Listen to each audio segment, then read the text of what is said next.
সমাজের যে সমস্ত যুবকেরা যৌবনের তাড়নায় ইয়াবা ট্যাবলেট খায়, গাঁজা খায়, মদ খায়, ফেন্সিডি খায়, নারীবাজি করে, টেন্ডারবাজি করে, আর সমাজের যে সমস্ত যুবকগুলো নম্র হয়, ভদ্র হয়, নবীর তরিকা মানে, আল্লাহ বলেন এমন একটা দিন আসবে রে গোলাম, যেই দিন ভালো মানুষ থেকে করে ফেলবো। কথাটা কার? অমতাজুল ইয়াউমা আইয়ুহাল মুজরিমুন। আল্লাহ বলেন ভালো মানুষ থেকে পৃথক মানুষগুলো পৃথক হয়ে যাবে, আলাদা হয়ে যাবে। যেই দিন আমি মালিক পৃথিবীর সমস্ত মানুষগুলাকে দুই কাতারে আবদ্ধ করে ফেলবো, বিভক্ত করে ফেলবো, নবী বলে দেন না ওই দিনের বিচারক হলাম আমি আল্লাহ, মালিক ইয়াউমিদ্দিন। আল্লাহু আকবার বলেন না। আল্লাহ বলেন সুম্মা ইউমিতুকুম, বান্দারে তোমার মরণ হবে, মরণ। স্বাধীনতা দিলাম, ক্ষমতা দিলাম, হায়াত দিলাম, রুচি দিলাম, যৌবন দিলাম, কিন্তু তোমার মরণ হবে। হে বাবা, আজকে আপনি যেই বাড়ির মালিক, এই বাড়ির মালিক ছিল আপনার বাবা। বাবা মারা যাওয়ার পরে আপনি বাড়ির মালিকানা পাইলেন। আপনি মারা যাওয়ার পরে বাড়ির মালিকানা যাবে আপনার ছেলের হাতে। ছেলে মারা যাওয়ার পরে তার নাতির হাতে যাবে। সে মারা যাওয়ার পরে নাতির ঘরের ছেলে তার হাতে যাবে। 4 প্রজন্মের পরে এমন একটা সময় আসবে, আপনার বাবার দাদার নাম যেমনিভাবে আপনি বলতে পারেন না, তিনার কবর কোথায় আছে অস্তিত্ব পাওয়া যায় না। 4টা প্রজন্মের পরে এমন একটা সমাজ আসবে, আপনার নাম জানার মতো, চিনার মতো সমাজের কেউ থাকবে না। এমনকি কবরটা কোথায় সেটারও জমিনে কোনো অস্তিত্ব থাকবে? আরেকটু জোরে বলেন, থাকবে? আল্লাহ বলেন সুম্মা ইউমিতুকুম, হে জগতের মানুষ, স্বাধীনতা দিলাম, মরণের কথা ভুলবা না, মরণ হবে। হাইয়ুন লা ইয়ামুত, একজনের মরণ নাই, ক্ষয় নাই, লয় নাই, আওয়াজ দিয়ে বলেন না তিনি কে? কুল্লু মান আলাইহা ফান ওয়া ইয়াবকা ওয়াজহু রাব্বিকা যুল জালালি ওয়াল ইকরাম। আরে আমার মাথার উপরে 7টি আকাশেরও মরণ হবে, আমার পায়ের নিচে 7টি জমিনেরও মরণ হবে। আল্লাহ বলেন আকাশগুলো ধ্বংস হবে রে, 7টি জমিনও বান্দা ধ্বংস হবে। লৌহ কলম ফেরেশতারাজির মরণ হবে। সাগর মহাসাগরের পানিগুলা শুকিয়ে যাবে। পাহাড় পর্বত নদী নালা কোনো কিছুর কোনো অস্তিত্ব থাকবে না। আল্লাহ বলেন পৃথিবীর বড় বড় পাহাড়গুলো লাল বর্ণের তুলার মতো উঠতে আরম্ভ করবে। মাথার উপরের 7টি আকাশ ভেঙে গলে গলে মানুষের মাথার উপরে পড়বে রে। শুধু তাই নয়, মরণের ফেরেশতা আজরাইলেরও মরণ হবে। হাইয়ুন লা ইয়ামুত, একমাত্র যার মরণ হবে না, চিরঞ্জীব। আওয়াজ দিয়ে বলেন তিনি কে? कैसे कैसे खूबसूरत रानिया शहजादिया, कैसे कैसे खूबसूरत रानिया शहजादिया, तन बदन सब गल गई है, शक्ल सूरत क्या हुई। হে আমার সাতকের যুবক বন্ধু, গভীর মনোযোগ। পৃথিবীতে এমনও রাজা মহারাজা ছিল যাদের সন্তানের চেহারা হলো প্রিন্সের মতো সুন্দর।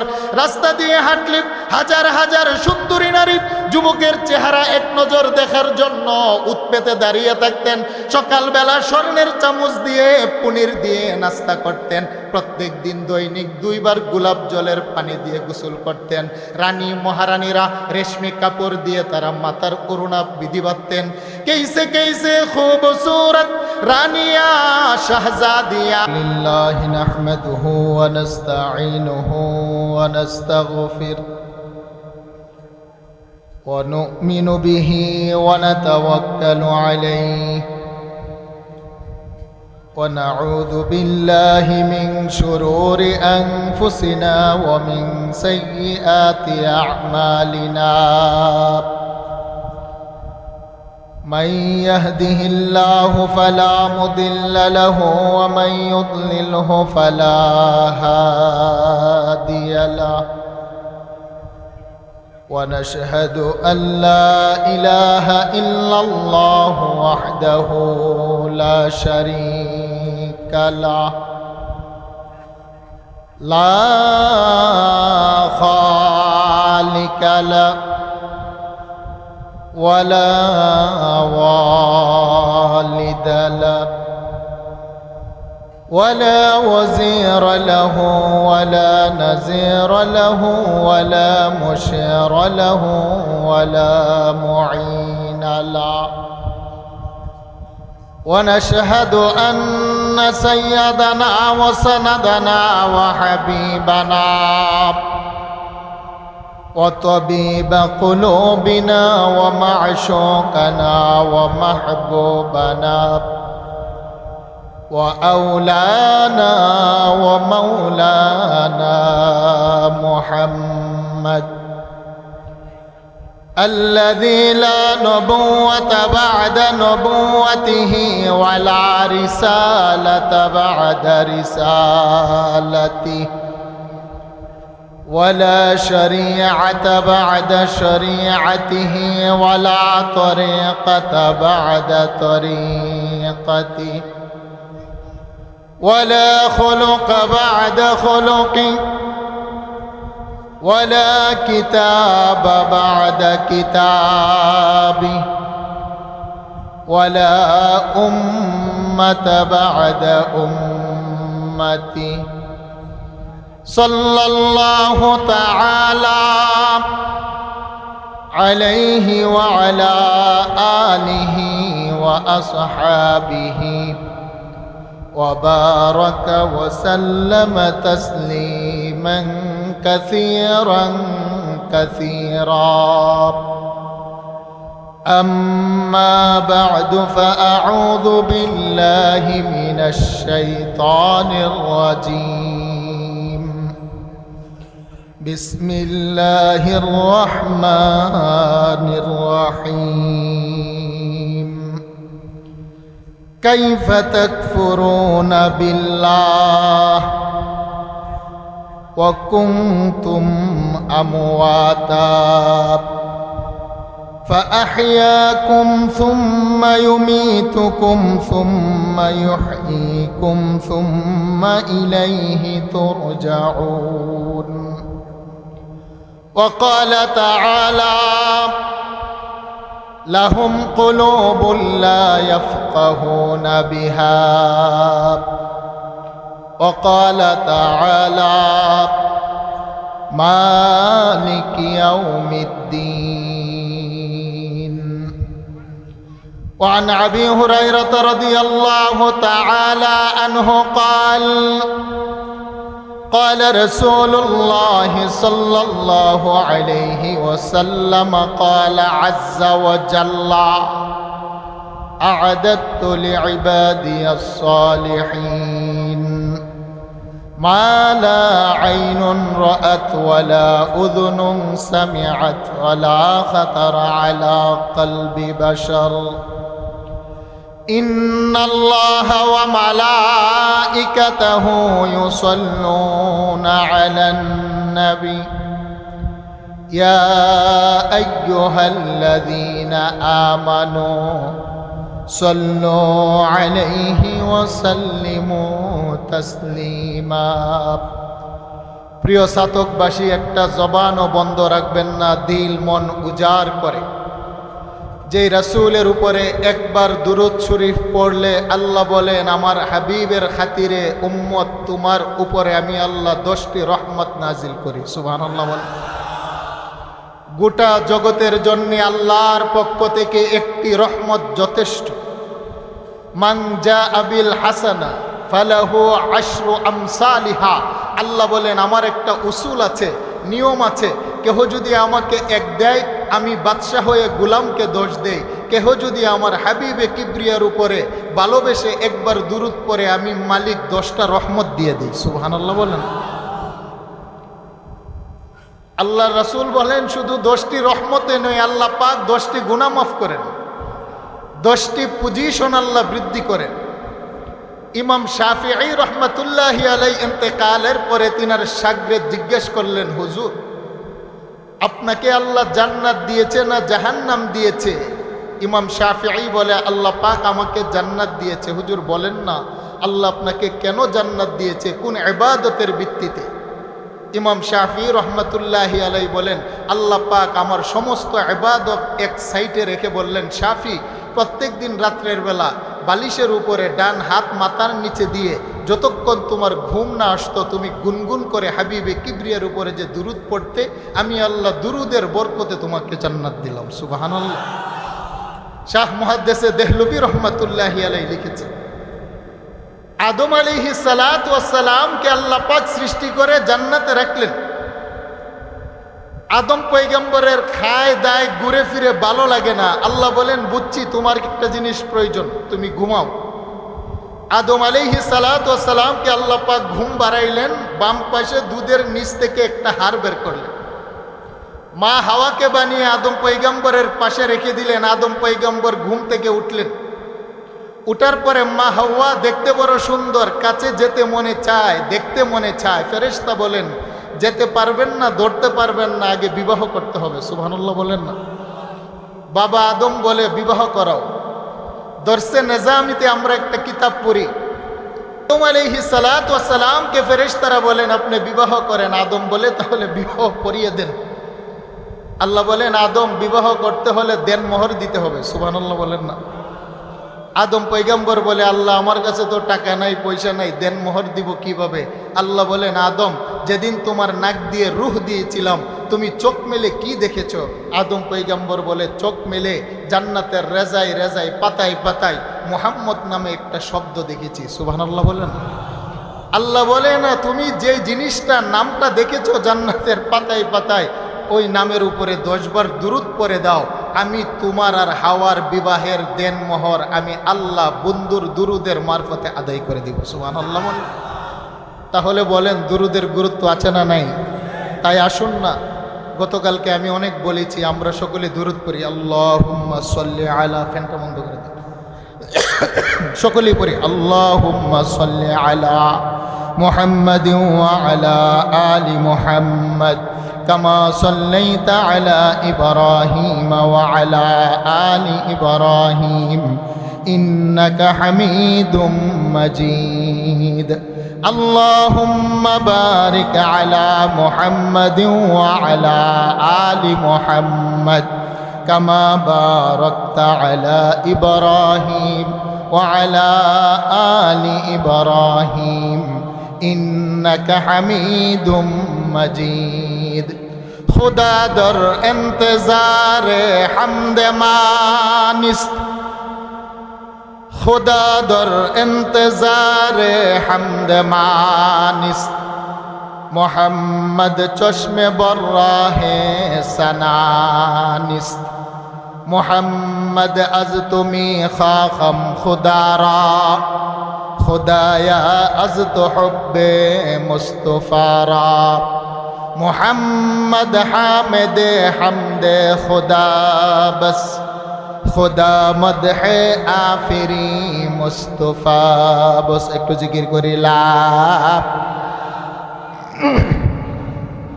জুরে জুরে লা ইলাহা ইল্লাল্লাহ, লা ইলাহা ইল্লাল্লাহ, লা ইলাহা ইল্লাল্লাহ, লা ইলাহা ইল্লাল্লাহ, লা ইলাহা ইল্লাল্লাহ মুহাম্মাদুর রাসূলুল্লাহ। সকলে পড়েন সাল্লাল্লাহু আলাইহি ওয়াসাল্লাম, সাল্লাল্লাহু আলাইহি ওয়াসাল্লাম। একবার জুড়ে বলা যাবে কি আলহামদুলিল্লাহ? আল্লাহ সুবহানাহু ওয়া তাআলার দরবারে আলিশানে লাখো কোটি শুকরিয়া জ্ঞাপন করছি, যিনি আমাদেরকে হাজারো ব্যস্ততা থেকে মুক্ত করে, আরামের ঘুম হারাম করে, খোলা আকাশের নিচে মাটির গালিচার উপরে কোরআন এবং সুন্নাহর মহব্বতে আহলুল্লাহদের সোহবতে দাওয়াত ও তাবলীগের নিজবতে হক্কানি রব্বানি উলামায়ে কেরামের নুরানি জবান থেকে কিছু কথা শুনবার, আমল করার মন মানসিকতা আল্লাহ পাক আমাদেরকে দুদিনব্যাপী হিলফুল ফুজুল যুব সংঘের উদ্যোগে নুরানি মাহফিলের আখিরি দিনে আসার বসার, কিছু কথা বলার, শোনার সুযোগ, তৌফিক, মন মানসিকতা দান করেছেন।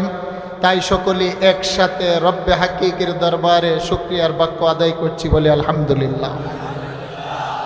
লক্ষ কোটি দুরুদ ও সালাম রাসূলুল্লাহ সাল্লাল্লাহু আলাইহি ওয়াসাল্লামের প্রতি, আল্লাহ পাক আমাদের পক্ষ থেকে অসংখ্য গণিত দুরুদের হাদিয়া নবীজির কদম মুবারকে পৌঁছে দেন, বলেন আমিন। উপস্থিত আছেন সম্মানিত জাতির শ্রেষ্ঠ উলামায়ে কেরাম, আজিজ তালাবা, অত্র সমাজের দূর দূরান্ত থেকে আগত সহ আমার বাবারা, প্রাণপ্রিয় নওজওয়ান যুবক বন্ধুগণ, স্নেহের কচিকাছা বাচ্চারা, পর্দার আড়ালে অবস্থানরত আমার মা ও বোনেরা, দোয়া করছি আল্লাহ পাক যেন আজকের এই রাত্রটিকে কবুল ও মঞ্জুর করে মালিকের আদালতে আমাদেরকে জান্নাতে যাওয়ার ফাইসালা দেন। সকলে বলেন আমিন। বান্দা তার ইবাদত দিয়ে জান্নাতে যেতে পারবে না মালিকের রহম আর দয়া সারা। বুখারীতে বর্ণনা আসছে, একজন নষ্টা নারী পিপাসিত কুকুরকে এক ডুব পানি পান করানোর কারণে আল্লাহ পাক তাকে মাফ করে দিয়েছেন। আমার রব্বে কারীম যদি আজকের এই মাহফিলটাকে কবুল করে, আমার হাজারো পাপ আছে, গুনাহ আছে, আমার সমাজ জানে না, একজন জানে, তিনি কে। আজকের এই রাত্রটা আমার চোখের 2 ফোঁটা পানি যদি মালিকে হাকিকির দরবারে মঞ্জুর হয়, আল্লাহ পাক আমাদেরকে নাজাত দিতে পারে কি পারে না? আরেকটু জুড়ে বলেন, পারে কি পারে না? আমি গতকাল সূরাতুল বাকারার 28 নম্বর আয়াতে কারিমার 3টি শব্দের উপরে আলোচনা করেছি। আজকে বাকি 2টি শব্দের উপরে আলোচনা করব। আজকের মাহফিলের প্রধান আকর্ষণ, লক্ষ কোটি যুবকের আইডল, আমাদের শ্রদ্ধেয় বড় ভাই, বাংলাদেশের সম্পদ আশরাফি সাহেব আসলে মাইক ছেড়ে দিব। আমরা খুশি না বেজার? আরেকটু জোরে বলেন, খুশি না বেজার? আজকে মুরব্বীদের চাইতে আমার নওজওয়ান যুবক ভাইদেরকে এখানে উপস্থিত বেশি দেখা যাচ্ছে, মনটা আনন্দে ভরে যাচ্ছে। যুবকদের উপস্থিতি এটাই প্রমাণ করে আগামী বাংলাদেশ মুসলমানদের বাংলাদেশ, ঠিক না বেঠে? আগামী বাংলাদেশ কোরআনের বাংলাদেশ, ঠিক না বেঠে? আগামী বাংলাদেশ টুপিওয়ালা দাড়িওয়ালাদের বাংলাদেশ, ঠিক না বেঠে? অতীতে যা হয়েছে হয়েছে, আমার টুপি নিয়ে, আমার মসজিদ নিয়ে, আমার মাদ্রাসা নিয়ে, আমার মাহফিলের তাফসীর নিয়ে বাংলার জমিনে কোনো নাস্তিক যদি আর দ্বিতীয়বার কোনো কথা বলে, আমার মুসলমান কলিজার টুকরা যুবক ছাড় দিয়ে কথা বলবে না, এটাই প্রমাণ করে, ঠিক না? সম্মানিত হাজিরিন, আমি আলোচনার শুরুতে একটি কথা বলতে চাই, আমরা রাসূলকে ভালোবাসি কম না বেশি? আর এই ভালো যে বাসি, এটাই তো তার প্রমাণ, এখানে উপস্থিত হয়েছি, বলেন ঠিক না বেঠে? আমাদের মুসলিম যুবকদের মুখে এখনো দাড়ি আসে নাই, তার অলসতা। আমাদের মুসলিম যুবকদের মাথায় টুপি আসে নাই, তার অলসতা। আমাদের মুসলিম যুবকেরা এখনো অনেক সময় নেশা পানি করে ফেলে, তাদের অলসতা। দোয়া করছি রব্বে কায়নাত যখন হেদায়েত দিবেন, মুখে দাড়ি আসবে, মাথায় টুপি আসবে, মসজিদের প্রথম কাতারে নামাজ পড়বে, মালিক তুমি হেদায়েত দান করো। কিন্তু একটা বিষয় আমরা জানি, আমার মাকে গালি দিলে আপোষ করা যায়, আমার বাবাকে গালি দিলে মীমাংসা করা যায়, আমার বিবির শাড়ির আঁচলে ধরে কেহ টান দিলে তার সাথে বসে চা খাওয়া যায়।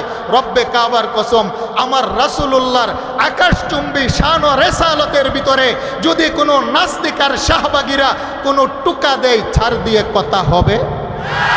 আরেকটু জুড়ে বলেন, হবে? আচ্ছা, কাদিয়ানীরা ইমানদার না বেঈমান? আরেকটু জুড়ে বলেন, ইমানদার না বেঈমান? হে মুসলিম যুবক, তোমার দেহের ভিতরে মুসলমানের রক্ত আছে। আমরা আমাদের জীবনের চাইতে ভালোবাসি, আমরা আমাদের মা বাবার চাইতে যাকে ভালোবাসি, তিনি হলেন আল্লাহ পাকের হাবিব। আল্লাহ অসংখ্য গণিত নবী রাসূল সৃষ্টি করেছেন, যাকে তিনার আরশে মুআল্লাতে নেয় নাই। আল্লাহ পাক যার সাথে বন্ধুত্ব করে, সপ্তম আকাশ অতিক্রম, লৌহে মাহফুজ অতিক্রম করে আল্লাহ পাকের বাড়িতে রজব মাসে ডেকেছেন, তিনি হলেন আমার আর আপনার নবী মুহাম্মদুর রাসূলুল্লাহ। বর্তমানে একটা দল বের হয়েছে, তারা বলতে চায় মুহাম্মদুর রাসূলুল্লাহ শেষ নবী নয়, চেরাগ বিবির পুলা মির্জা গুলাম মোহাম্মদ কাদিয়ানী নাকি শেষ নবী। এটা কি মানা যায়? কাদিয়ানীরা ইমানদার না কাফের? আরেকটু জুড়ে বলেন, ইমানদার না বেঈমান? এটা আমার ফতোয়া নাই, রব্বে কাবার ফতোয়া। মা কানা মুহাম্মাদুন আবা আহাদিন মির রিজালিকুম ওয়ালাকিন রাসূলুল্লাহি ওয়া খাতামান নাবিয়্যিন। আল্লাহ বলছেন, পৃথিবীতে যত নবী রাসূল, নবুয়ত আর রিসালাত আমি দিয়েছি, মুহাম্মদুর রাসূলুল্লাহর মাধ্যমে আমি সমাপ্ত করেছি। নতুন করে কেহ যদি নিজেকে নবী দাবি করে, তারা হলো কাফের আর বেঈমান। বলেন ঠিক না বেটে? দুইটা হাত তুলে বলেন।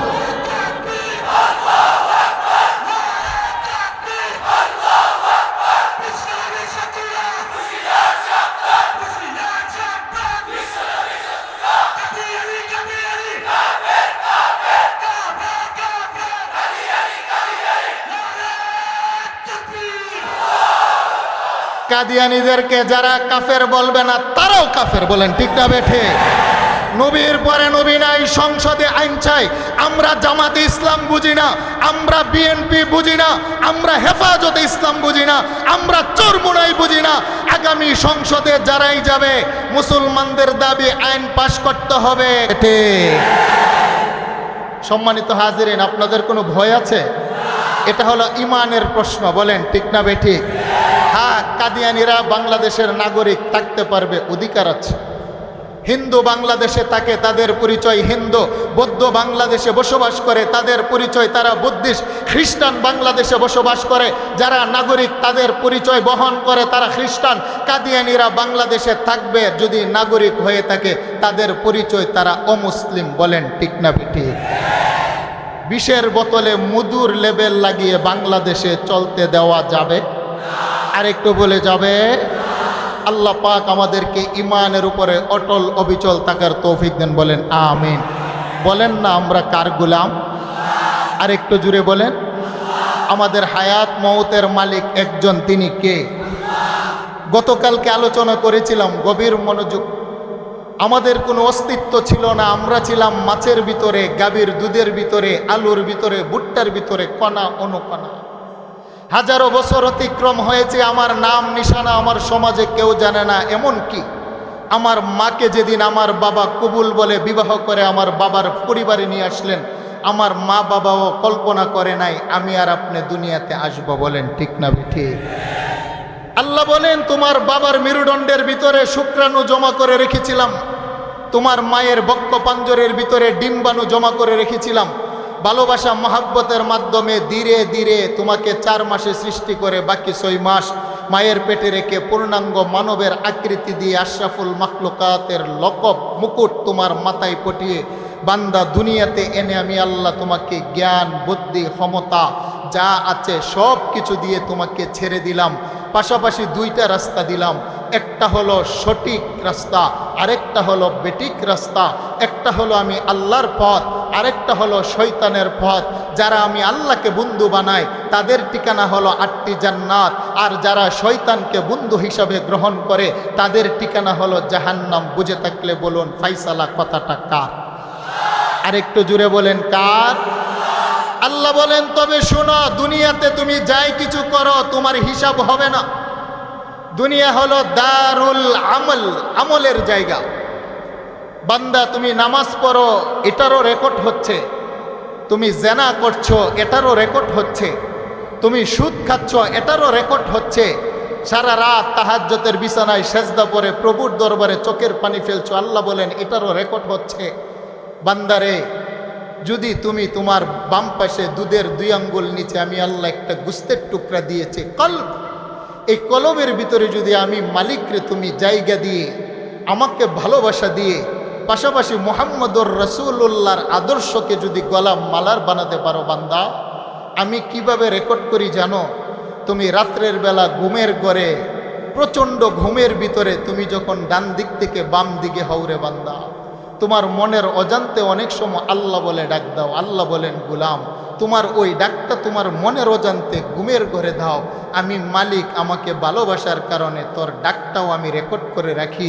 হাসরের ময়দানে যেদিন আদালত আমি আল্লাহ বসাবো, এই ডাকটাও মিজানের পাল্লাত উঠিয়ে তোকে জান্নাতে নেওয়ার জন্য বাহানা তালাশ করবো। সুবহানাল্লাহ বল।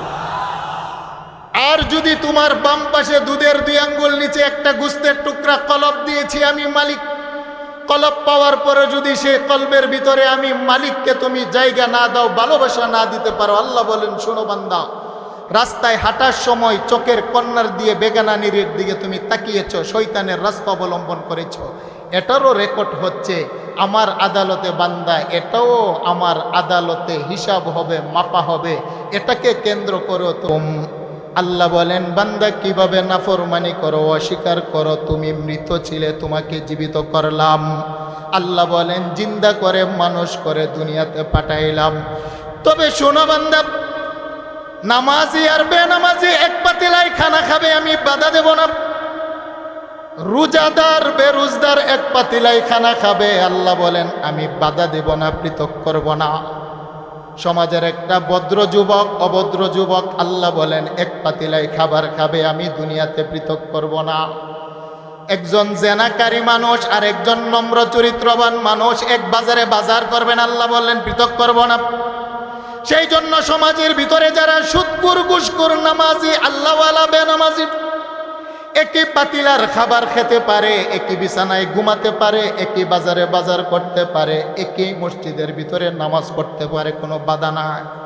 আল্লাহ বলেন বান্দা এমন একটা দিন আসবে রে সামনে আসন্ন, যেদিন নামাজি থেকে বেনামাজি পৃথক হয়ে যাবে, রোজাদার থেকে বেরোজদার পৃথক হয়ে যাবে, পর্দাওয়ালি থেকে বেপর্দা নারী পৃথক হয়ে যাবে, রোজাওয়ালা যুবক থেকে বেরোজদার পৃথক হয়ে যাবে। সমাজের যে সমস্ত যুবকেরা যৌবনের তাড়নায় ইয়াবা ট্যাবলেট খায়, গাঁজা খায়, মদ খায়, ফেন্সিডি খায়, নারীবাজি করে, টেন্ডারবাজি করে, আর সমাজের যে সমস্ত যুবকগুলো নম্র হয়, ভদ্র হয়, নবীর তরিকা মানে, আল্লাহ বলেন এমন একটা দিন আসবে রে গোলাম, যেই দিন ভালো মানুষ থেকে পৃথক মানুষগুলাকে আমি আল্লাহ পৃথক করে ফেলবো। কথাটা কার? অমতাজুল ইয়াউমা আইয়ুহাল মুজরিমুন। আল্লাহ বলেন ভালো মানুষ থেকে পৃথক মানুষগুলো পৃথক হয়ে যাবে, আলাদা হয়ে যাবে। যেই দিন আমি মালিক পৃথিবীর সমস্ত মানুষগুলাকে দুই কাতারে আবদ্ধ করে ফেলবো, বিভক্ত করে ফেলবো, নবী বলে দেন না ওই দিনের বিচারক হলাম আমি আল্লাহ, মালিক ইয়াউমিদ্দিন। আল্লাহু আকবার বলেন না। আল্লাহ বলেন সুম্মা ইউমিতুকুম, বান্দারে তোমার মরণ হবে মরণ। স্বাধীনতা দিলাম, ক্ষমতা দিলাম, হায়াত দিলাম, রুচি দিলাম, যৌবন দিলাম, কিন্তু তোমার মরণ হবে। হে বাবা, আজকে আপনি যেই বাড়ির মালিক, এই বাড়ির মালিক ছিল আপনার বাবা। বাবা মারা যাওয়ার পরে আপনি বাড়ির মালিকানা পাইলেন। আপনি মারা যাওয়ার পরে বাড়ির মালিকানা যাবে আপনার ছেলের হাতে, ছেলে মারা যাওয়ার পরে তার নাতির হাতে যাবে, সে মারা যাওয়ার পরে নাতির ঘরের ছেলে তার হাতে যাবে। 4 প্রজন্মের পরে এমন একটা সময় আসবে আপনার বাবার দাদার নাম যেমনিভাবে আপনি বলতে পারেন না, তিনার কবর কোথায় আছে অস্তিত্ব পাওয়া যায় না। 4টা প্রজন্মের পরে এমন একটা সমাজ আসবে আপনার নাম জানার মতো চিনার মতো সমাজের কেউ থাকবে না, এমনকি কবরটা কোথায় সেটারও জমিনে কোনো অস্তিত্ব থাকবে। আরেকটু জোরে বলেন থাকবে। আল্লাহ বলেন সুম্মা ইউমিতুকুম, হে জগতের মানুষ স্বাধীনতা দিলাম, মরণের কথা বলবা না, মরণ হবে। হাইয়ুন লা ইয়ামুত, একজনের মরণ নাই, ক্ষয় নাই, লয় নাই, আওয়াজ দিয়ে বলেন না তিনি কে? কুল্লু মান আলাইহা ফান ওয়া ইয়াবকা ওয়াজহু রাব্বিকা যুল জালালি ওয়াল ইকরাম। আরে আমার মাথার উপরে 7টি আকাশেরও মরণ হবে, আমার পায়ের নিচে 7টি জমিনেরও মরণ হবে। আল্লাহ বলেন আকাশগুলো ধ্বংস হবে রে, 7টি জমিনও বান্দা ধ্বংস হবে। লৌহ কলম ফেরেশতারাজির মরণ হবে, সাগর মহাসাগরের পানিগুলা শুকিয়ে যাবে, পাহাড় পর্বত নদী নালা কোনো কিছুর কোনো অস্তিত্ব থাকবে না। আল্লাহ বলেন পৃথিবীর বড় বড় পাহাড়গুলো লাল বর্ণের তুলার মতো উঠতে আরম্ভ করবে। মাথার উপরের 7টি আকাশ ভেঙে গলে গলে মানুষের মাথার উপরে পড়বে রে। শুধু তাই নয়, মরণের ফেরেশতা আজরাইলেরও মরণ হবে। হাইয়ুন লা ইয়ামুত, একমাত্র যার মরণ হবে না চিরঞ্জীব, আওয়াজ দিয়ে বলেন তিনি কে? कैसे कैसे खूबसूरत रानिया शहजादिया, कैसे कैसे खूबसूरत रानिया शहजादिया, तन बदन सब गल गई है शक्ल सूरत क्या हुई। হে আমার সাতকের যুবক বন্ধু, গভীর মনোযোগ। পৃথিবীতে এমনও রাজা মহারাজা ছিল যাদের সন্তানের চেহারা হলো প্রিন্সের মতো সুন্দর। রাস্তা দিয়ে হাঁটলে হাজার হাজার সুন্দরী নারী যুবকের চেহারা এক নজর দেখার জন্য উৎপেতে দাঁড়িয়ে থাকতেন। সকালবেলা স্বর্ণের চামচ দিয়ে পনির দিয়ে নাস্তা করতেন। প্রত্যেক দিন দৈনিক 2 বার গোলাপ জলের পানি দিয়ে গোসল করতেন। রানী মহারানীরা রেশমি কাপড় দিয়ে তারা মাথার করুণা বিধি বাঁধতেন। कैसे कैसे खूबसूरत রানিয়া শাহজাদিয়া তন বদন সব গল গই হ্যায় শক্লে সুরত কিয়া হুই। হে যুবক বন্ধু, যাও না রাজা মহারাজাদের কবরের পাশে গিয়ে দেখো না কবরের কোনো অস্তিত্ব নাই। আর শুধু কবরেরই নয়, রাজা মহারাজাদের দেহের কাফনের কাপড় কবরের মাটি খায়, কবরের মাটি মানুষের চামড়া খায়, কবরের মাটি মানুষের দেহের গোশত খায়, কবরের মাটি লোহার মতো শক্ত হাড্ডিটাও খেয়ে ফেলেছে। যাও না তাদের কবরের পাশে, তাদের কাফনের কাপড় গোশত হাড্ডি, এমনকি তাদের কবরেরও কোনো অস্তিত্ব পাওয়া যায়? আর একটু জুড়ে বলেন যায়? আল্লাহ বলেন সুম্মা ইউমিতুকুম, বান্দারে তোমারও মরণ হবে, মরণের পরে আমি মালিকের কবরের ভিতরে তোমাকেও আসতে হবে। কথাটা কার? সেই জন্য বন্ধু, তোমার কেন আজকে এত অহংকার? কেন তোমার আজকে এত অহমিকা? কেন তোমার এত তাকাব্বুরি? বন্ধু, আমার মালিক দৈনিক 5 বার তোমার সাথে মুলাকাত করতে চাই, তারপরও তুমি বুঝাও মালিক আমি বড় বিজি মানুষ, ব্যস্ত মানুষ, আমার ব্যবসাটা বড় গুরুত্বপূর্ণ, জোহরের নামাজে আসতে পারবো না। হে মালিক, ফজরের বেলা কম্বল মুড়ির ঘুম বড় আরাম হয়, ফজরের নামাজ পড়তে পারবো না। একটু সময় হোক না, এখনো তো দাড়ি পাকে নাই, একটু সময় হোক না, এখনো তো বিবাহ করি নাই, একটু সময় যাক না, আমি তো এখনো 40 বছর সময় হয় নাই, একটু সময় আসুক না, এখনো তো আমি বৃদ্ধ হয় নাই। যুবক বন্ধু, কে বলছে তুমি বিবাহ করার সময় পাবে? কে বলছে তুমি 2 বাচ্চার বাবা হবে? কে বলছে তোমার দাড়ি পাকবে? কে বলছে যুবক বন্ধু দাদার মতো তুমি হায়াত পাবে? আল্লাহ বলেন না না, নির্ধারিত হায়াত তোমাকে দিয়েছি, এটা আমি আল্লাহ নিজের হাতে গোপন রেখেছি, পৃথিবীর কারোর কাছে প্রকাশ করি নাই। কিন্তু সুম্মা ইউমিতুকুম, মরণ হবে যে বান্দা, এটাই চিরন্ত সত্য। কথাটা কার? সেই জন্যই তো বন্ধু মিশকাত শরীফের বর্ণনা, কবরের মাটি জগতের মানুষকে ডাকে আনা বাইতুত তুরাব। হে জগতের মানুষ শোনো রে, আমি হলাম তোমার একটা মাটির ঘর রে। তুমি যেই বাড়ির রঙ্গ তামাশায় পড়ে আছো, এটা তোমার বাড়ি নয়।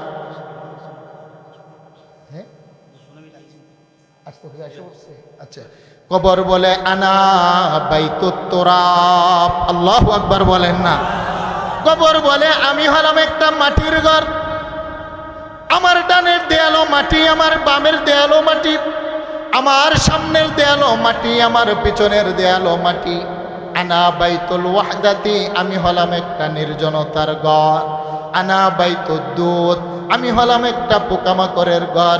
তবে শোনো, তুমি মারা যাওয়ার পরে আপন জনেরা যখন কবরের ভিতরে লাশটা রেখে চলে যায়, দুনিয়ার সমস্ত সম্পর্ক ছিন্ন করে লাশটাকে কবরে দাফন করে, যখন আপনজন বাড়িতে চলে যায়, কবর ডেকে বলে শোনো রে, যদি জমিনে থাকা অবস্থায় আল্লাহর সাথে নামাজের মাধ্যমে তোমার সম্পর্কটা ভালো হয়, তোমার কোনো টেনশন নাই। সুবহানাল্লাহ বলেন না।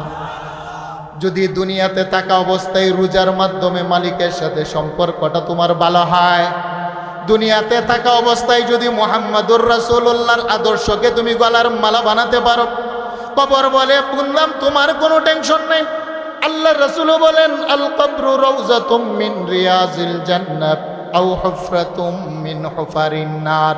যারা নামাজওয়ালা হয়, যারা পর্দাওয়ালা হয়, যারা সত্য কথা বলনেওয়ালা হয়, যারা নবীর সুন্নত মাননেওয়ালা হয়, রাস্তা দিয়ে হাঁটার সময় বড়দেরকে দেখলে সালাম দেয়, শ্রদ্ধা করে, উলামায়ে কেরামদেরকে দেখলে শ্রদ্ধা করে, তাজিম করে, সমাজের ছোটদেরকে স্নেহ করে, গাঁজা খায় না, মদ খায় না, ইয়াবা খায় না, টেন্ডারবাজি করে না, মানুষের উপর জুলুম আর অত্যাচার করে না। এক কথায় যারা নম্র হয়, ভদ্র হয়, কোরআনের বিধান যারা মানে, রাসূলুল্লাহর সুন্নত তরিকাকে যারা গলার মালা বানায়, নবী বলেন আপন জনেরা দুনিয়ার সম্পর্ক ছিন্ন করে যখন কবরের ভিতরে মাটি চাপা দিয়ে চলে আসে, তোমার কোনো টেনশন নাই। চোখের দৃষ্টি যতটুকু যায়, মাটির কবরটা ততটুকু তোমার জন্য প্রশস্ত হয়ে যায়। সেই জন্য কবর বলে আনা বাইতুত তুরাব। আল্লাহ বলেন সুম্মা ইউমিতুকুম, মরণ হবে, মরণ। মানুষ যখন বাবা মারা যায়, একটু শুনেন, মানুষ যখন বাবা মারা যায় একটা এলান হয়ে যায় সমাজের ভিতরে, আপন বন্ধুগুলো দৌড়িয়ে বাবা চলে আসে সমাজের ভিতর। আমরা সকলে একটা স্লোগান দেই, নারে তাকবীর, নারে তাকবীর। প্রধান মেহমানের আগমন, আহলান সাহলান, আহলান সাহলান, নারে তাকবীর। আমাদের মাহফিলের মধ্যমণি কাঙ্ক্ষিত মেহমান চলে আসছে, আমরা খুশি না বেজার? আর একটু জুড়ে বলেন খুশি না বেজার? আশরাফি সাহেব আমাদের বাংলাদেশের মুসলমানদের রত্ন, বলেন ঠিক না বেঠিক? তিনি আমাদের আবেগ, আমাদের ভালোবাসা, যুবকদের আইডল। হে যুবকেরা, এখনো মেসিকে তোমরা মডেল বানাও। যদি মডেল বানাইতে হয়, প্রকৃত মডেল মুহাম্মদুর রাসূলুল্লাহ। আর মুহাম্মদুর রাসূলুল্লাহর রাস্তা পাওয়ার জন্য এই সমস্ত বুজুর্গ ব্যক্তিরা আমাদের মডেল, ঠিক না বেটে? আমরা দোয়া করছি আল্লাহ পাক হুজুরের হায়াতের মধ্যে বরাকা দান করে, বলেন আমিন। হুজুরকে আমাদের মাথার চুল পরিমাণ আল্লাহ বরকত দান করেন, বলেন আমিন। আপনারা আসছেন হুজুরের ভালোবাসায়, হুজুরের মহাব্বতে। সম্মানিত হাজিরিন, যারা দাঁড়িয়ে আছেন, যদি বসতে পারেন আপনারা সকলেই বসে যান। আল্লাহ সুবহানাহু ওয়া তাআলা আমাদেরকে মৃত্যু সামানা তৈরি করে কবরে যাওয়ার তৌফিক দান করুক। আর বুজুর্গানে দিন যেই নসিহাতগুলো আমাদেরকে করবেন, এগুলো আমাদের পাথেয় হিসাবে গ্রহণ করার তৌফিক দান করে, বলেন আমিন। আসসালামু আলাইকুম ওয়া রাহমাতুল্লাহি ওয়া বারাকাতুহু।